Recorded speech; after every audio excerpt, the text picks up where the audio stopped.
नमस्कार, मैं हूं विकास सुगीजा और आप देख रहे हैं अब तक टाइम। दोस्तों, आपको बता दें, प्रदेश कांग्रेस कमेटी द्वारा आज सेक्टर 12 करनाल के अंदर अग्निपथ का विरोध करने के लिए धरना दिया जा रहा है। और आपको बता दें, यहां पर कांग्रेस के प्रदेशाध्यक्ष उदयभान खास तौर पर पहुंचे हैं। और आप जो ये तस्वीरें देख रहे हैं, ये हैं धरना स्थल की तस्वीरें। आपको बता देते हैं, जो कांग्रेस के प्रदेशाध्यक्ष उदयभान है, वो तो बैठे हैं नीचे, और कांग्रेस के जो दूसरे नेता है वो बैठे हैं पीछे कुर्सियों के ऊपर।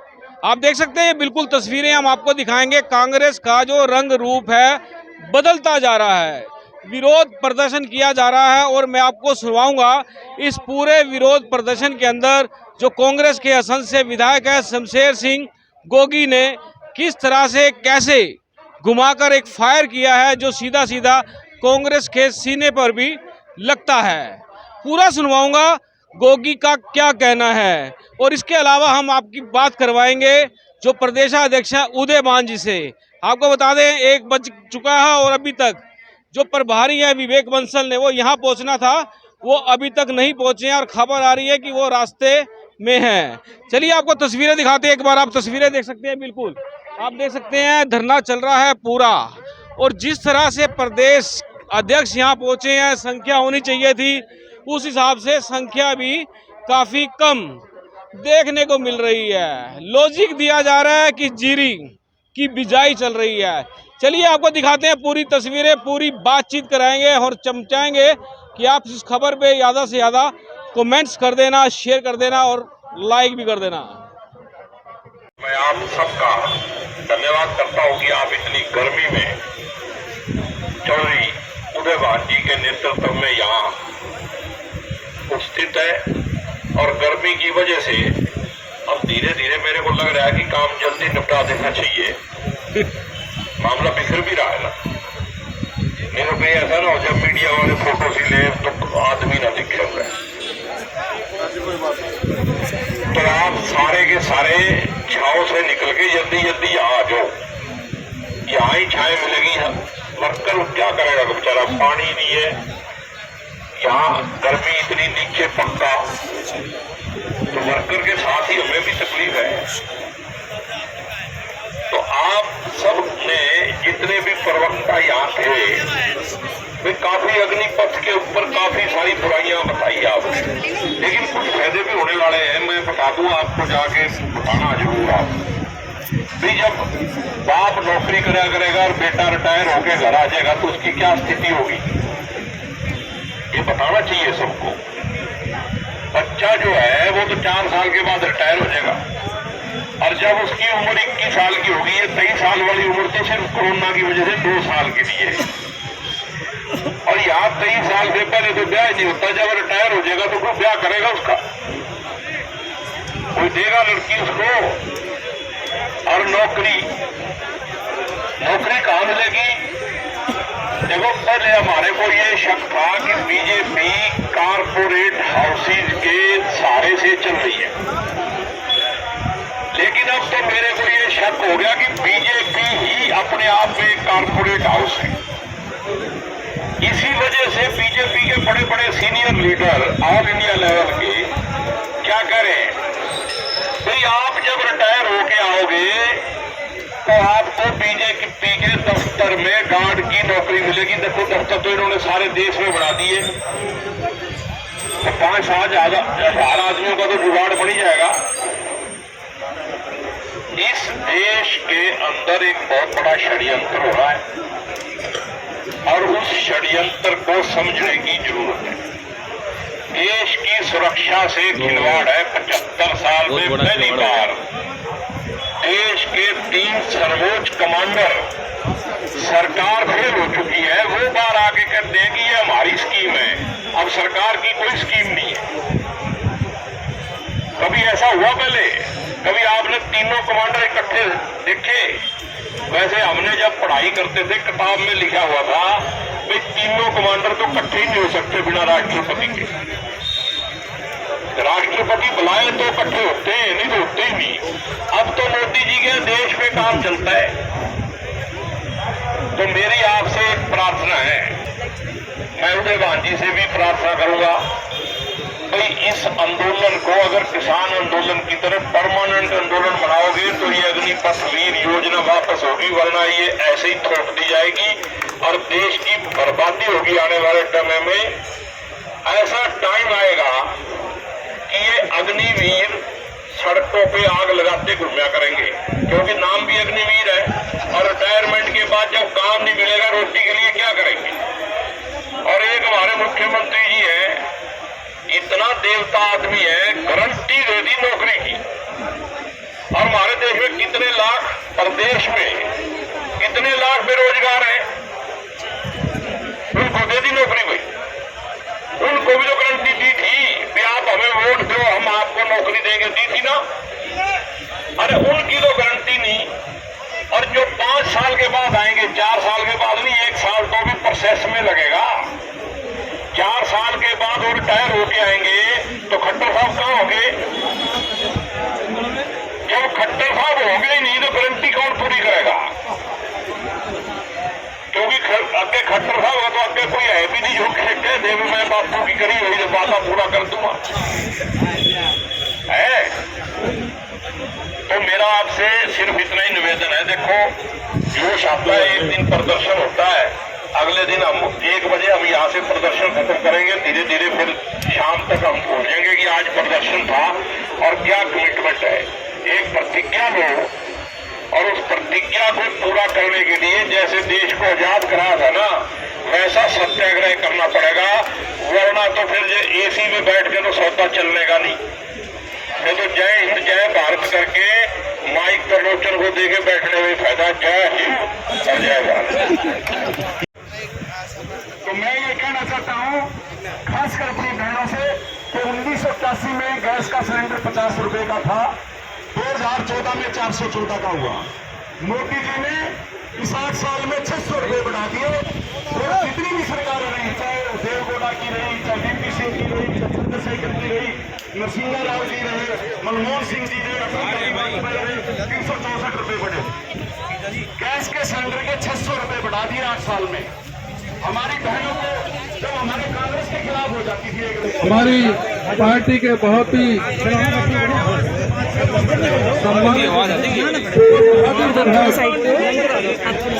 श्री शमशेर सिंह गोगी जी, हमारे बीच में उपस्थित करनाल जिले के प्रभारी पूर्व विधायक चौधरी लहरी सिंह जी, आज के जो कार्यक्रम जिनके संयोजन में हुआ है, जो मंच का संचालन कर रहे हैं, आदरणीय श्री त्रिलोचन सिंह जी, हमारे साथी पूर्व विधायक राकेश कंबोज जी, पूर्व विधायक नरेंद्र सांगवान जी, पूर्व विधायक भीम मेहता जी, पूर्व विधायक श्री राजकुमार वाल्मीकि जी, हमारे पूर्व विधायक श्री जलेराम शर्मा जी, रिसाल सिंह जी चले गए क्या? विंटेज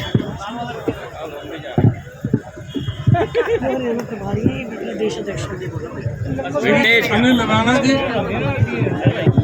सुनील पवार जी, हमारे कृष्ण शर्मा प्रभारी है ना चौधरी जी, हाँ हमारी बहन जो बलविंदर को महिला कांग्रेस के अध्यक्षा हैं श्रीमती बलविंदर सुधा भारद्वाज, हमारी बहन श्रीमती कमल मान जी, श्री रघुवीर संधू जी, विजेंद्र मान जी, जोगेंद्र चौहान जी, ललित भुटाना जी, मेरे सभी और अन्य वरिष्ठ सभी साथीगण, आज के सत्याग्रह कार्यक्रम में शिरकत करने वाले मेरे सभी सम्मानित नौजवान दोस्तों, बहनों और भाइयों साथियों,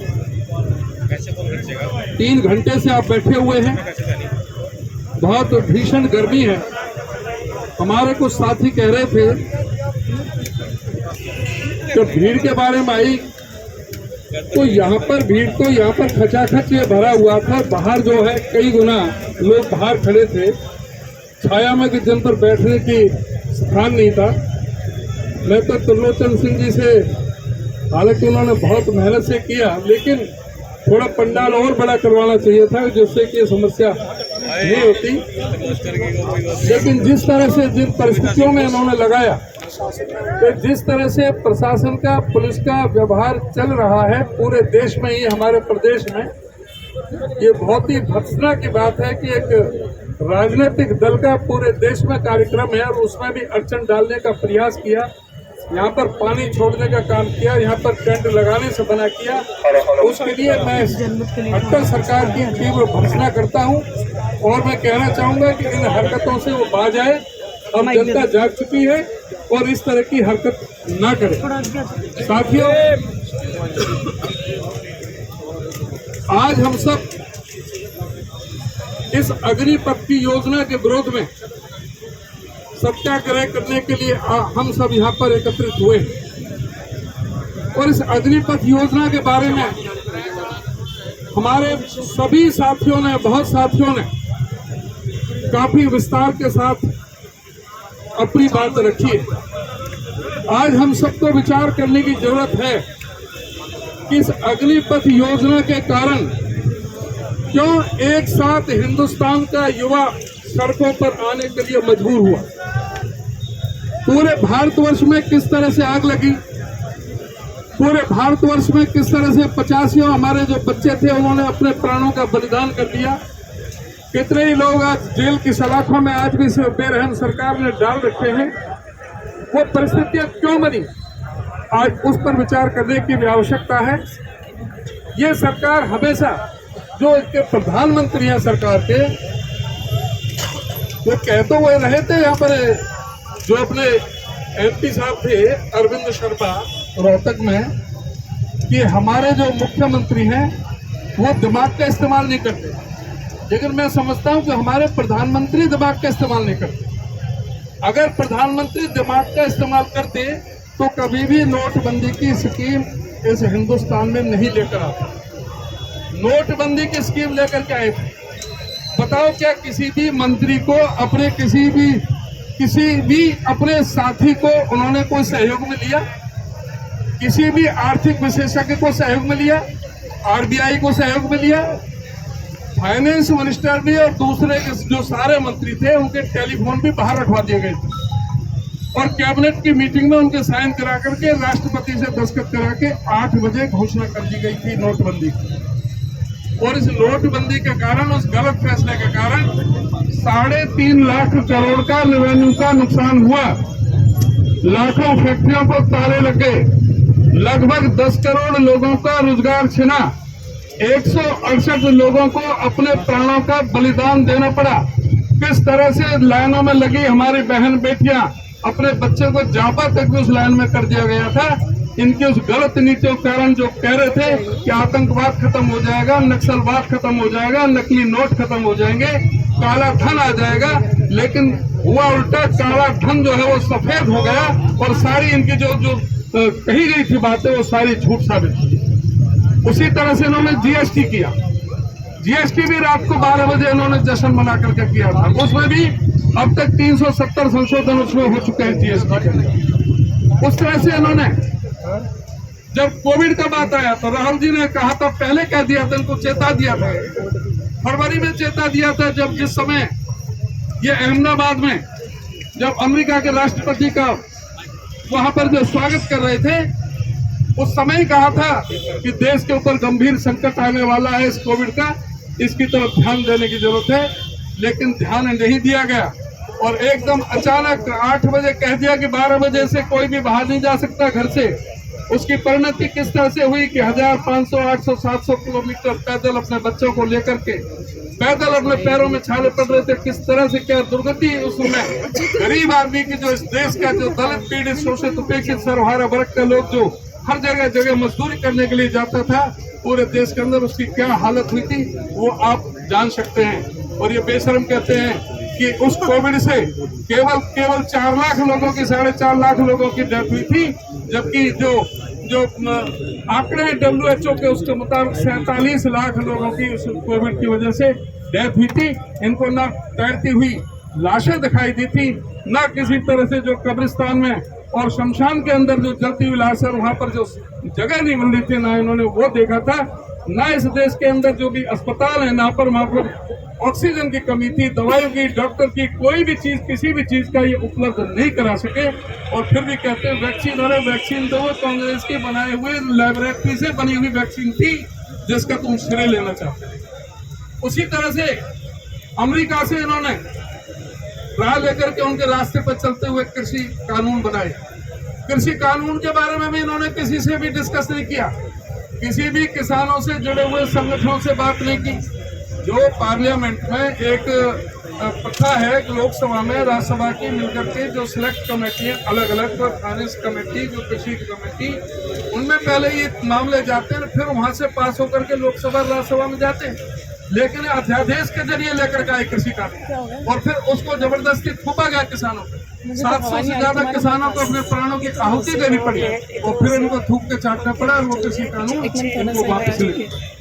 अभी अग्निपथ योजना लेकर आए, ये किससे लेकर के आए? इजराइल से लेकर के आए। इजराइल में बेरोजगारी 0% है।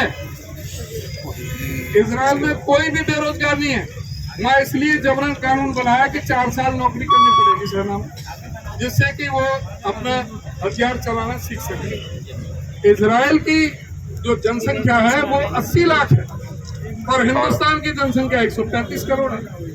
ये इजराइल का कानून यहाँ भारतवर्ष में थोपना चाहते हैं, वो उससे पता चलता है कि इनका किस तरह का इनका विवेक है, किस तरह से इनका बुद्धि है, किस तरह से ये काम कर रहे हैं। तो अभी हमारे जो प्रभारी हैं विवेक बंसल जी, वो भी हमारे बीच में आते हैं।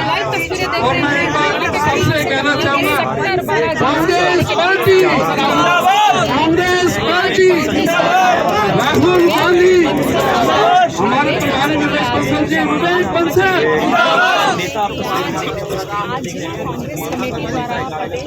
तो मैं ये कह रहा था कि ये इजराइल से लेकर के है। अब आप हिंदुस्तान की बात करें, ये कहते हैं कि भाई 4 साल की नौकरी 17.5 साल से 21 साल, 21 साल, 2 साल कोविड की वजह से बढ़ा दी, जो 17.5 साल। भाई अब जरा थोड़ी देर रुक जाते हैं, अभी थोड़ा शांति से। 17.5 साल से 21 साल का जवान उसमें भर्ती होगा और कह रहे हैं कि 6 महीने ट्रेनिंग दी जाएगी। यहाँ पर उपस्थित हमारे प्रदेश कांग्रेस कमेटी के सम्मानित अध्यक्ष और जिनका उद्बोधन अभी आप लोगों ने सुना और जिन्होंने विस्तृत रूप से इस अग्निपथ योजना की त्रुटियां, खामियां आप लोगों के सामने प्रस्तुत की, माननीय श्री उदयबान जी, यहाँ पर उपस्थित हमारे कारवां को प्रदेश कांग्रेस कमेटी के सम्मानित अध्यक्ष भाई सुरेश गुप्ता जी, यहाँ पर उपस्थित हमारे विधायक भाई शमशेर सिंह भोगी साहब, यहाँ पर उपस्थित हमारी महिला कांग्रेस की प्रदेश अध्यक्षा श्रीमती सुधा चौधरी जी, यहाँ पर उपस्थित भाई लेरी सिंह जी, राकेश कंबोज जी, नरेश सांगवान जी, भीम मेहता जी, राजकुमार वाल्मीकि जी, वेले राम शर्मा जी, अनिल राणा जी, नवजोत कश्यप जी, कृष्ण शर्मा बस्ताड़ा जी, राजेश चौधरी जी, कमल भान मेंबर जी, रघुवीर जी, निरपेंद्र जी, भूपेंद्र जी, राजेश चौधरी जी और तमाम यहाँ पर उपस्थित हमारे सम्मानित यहाँ पर उपस्थित कांग्रेस के नेतागण, कांग्रेस के कार्यकर्तागण। सर्वप्रथम मैं भाई आदरणीय प्रदेश अध्यक्ष जी ने उल्लेख किया कि मैं विलम्ब से आया, उसके लिए वाकई में मैं आप लोगों से के बीच में क्षमा चाहता हूँ विलम्ब के लिए। कभी कभी अक्षमायक ऐसे कारण बन जाते हैं जिनकी वजह से उनको वो एक बाध्यता हो जाती है। मैं और यहाँ पर उपस्थित हमारे समस्त पत्रकार बंधुओं, साथियों, ये सत्याग्रह क्यों आज आन पड़ा, क्यों हम लोगों की जिम्मेदारी बन गई कि आप लोगों के बीच में, जनता के बीच में, कार्यकर्ताओं के साथ और उनको साथ लेकर जनता के बीच में एक संदेश दें कि ये अग्निपथ योजना जो एक, जब इसका आकलन हुआ, जब इसका विश्लेषण हुआ, तो एक जो मुझे बहुत साधारण सी बात जो समझ में आई वो ये थी कि इस योजना के पीछे बहुत से आप 1-1.5 साल से 2 साल से सुन रहे थे, अखबारों में पढ़ रहे थे, इलेक्ट्रॉनिक मीडिया के माध्यम से आपको ये आप ये देख रहे थे कि ये बेरोजगारी है इस सरकार में। 45 साल में रिकॉर्ड स्तर की बेरोजगारी आज हम लोगों को, ये इसका दंश झेल रही थी जो वर्तमान सरकार है। और इसको निपटने के लिए कहीं ना कहीं एक संदेश देने के लिए कि बेरोजगारी को हम समाप्त करने जा रहे हैं, ये अल्पकालिक इन्होंने बेरोजगार योजना हम लोगों के बीच में एक आधी अधूरी अल्पकालिक ये बेरोजगार की योजना देके एक नौजवानों को भ्रमित करने का प्रयास किया है। नौजवानों को एक जिसे कहते हैं कि एक चाहिए क्या था, उन्हें चाहिए था पूर्णकालिक रोजगार योजना जिसमें वो अपनी कम से कम, चाहे आप देखिए कि सैन्य क्षेत्र में, सरकारी क्षेत्र में पिछले 3-4-5 साल से कोई भर्ती नहीं हुई है। तो वो चाहते थे कि, और आप देखते होंगे यहाँ पे भी हरियाणा से तो बहुत ज़्यादा भर्ती होती है सैनिक सेवा में, और जिस तरीके से युवा हमारे अभ्यास भी करते हुए गांव और देहात में किस तरीके से वर्षों वो अभ्यास करते हैं कि अपने एक सपना लेकर एक सपना संजोते हैं कि किस तरीके से वो इस सैनिक सेवा में जाएं और इस भारत माँ का नाम रोशन करें, अपने माँ बाप का नाम रोशन करें, इस देश की रक्षा करें, अपने खून पसीने की मेहनत के पश्चात, चौकसी के पश्चात सचेत रहते हुए हमारी सीमा के प्रहरी बन सके। तो लेकिन आज जिस तरीके से जिसको 25 साल की नौकरी मिलनी चाहिए थी, जिसको 20 साल की नौकरी मिलनी चाहिए थी, जिसको 30 साल की नौकरी मिलनी चाहिए थी, आज उसको ये सरकार सिर्फ और सिर्फ मात्र 4 वर्ष की नौकरी देकर कौन सा आंकड़ा पूरा कर रही है, मुझे नहीं समझ में आता।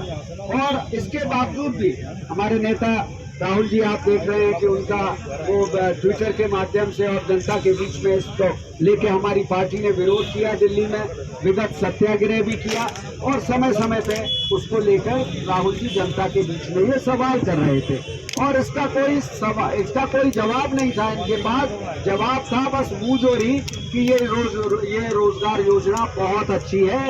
इस पे देखिए विपक्ष का काम, और खासतौर से जब सकारात्मक आलोचना हो तो सरकार का ये धर्म बनता है, सरकार का ये दायित्व बनता है कि उसका आकलन करती।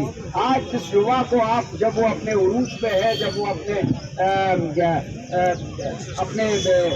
जब वो उरूज पे है और अपने चरम पर है, उसकी आप नौकरी 4 वर्ष की देते हैं।